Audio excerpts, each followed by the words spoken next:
Good or interesting sex is like a conversation. A good conversation is usually when you don't know what the other person's going to say, so you have to listen, and then you respond. You can answer by saying, I'm coming too, no pun intended, or you could say, I'd like to go somewhere else. So feedback in good and interesting sex, I think, is it. Right now, our ideas of sex and sexuality is rather narrow. There's often a popular cultural mistake in thinking that sex is a series of activities as opposed to an unscripted open field where you wander.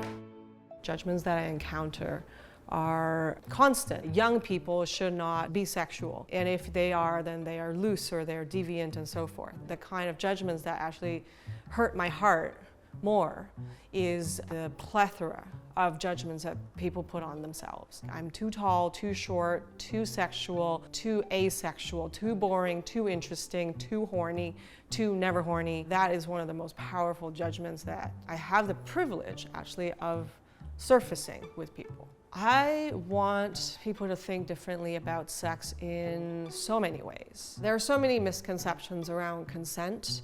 Everything from once you get a yes, then you can put your blinders on and go. When the whole point is getting someone to do something, it actually changes the nature of consent and it starts to go into the area of coercion.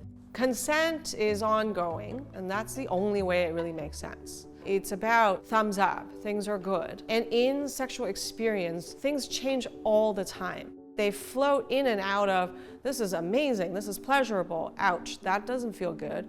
If we're interested to know whether things are okay as they are or do they need changing, consent has to be ongoing. One of my most passionate things that I like to talk about is rejection. If I'm going to ask you for consent, that means I might open myself up to rejection. And for many of us, that rejection is already too much, so why would I do the thing that might lead to that? If we are to have a comprehensive education around consent, something that seems so black and white, we actually need to talk more about emotions and help people become more literate and able to survive through their own shame, through their own embarrassment, through their own feelings of being rejected. For a living, I talk to people about sex and feelings. It could be with students in a classroom. It could be with professionals who end up having to talk about sexuality with their clients or their patients, but they're not particularly trained to talk about sex. And sex and feelings are both things that in my own life did not come easily or naturally. So I often will say, I teach sex and feelings not because I'm good at them. It is actually because I had to study them. I am a lifelong student of actually trying to feel something at all.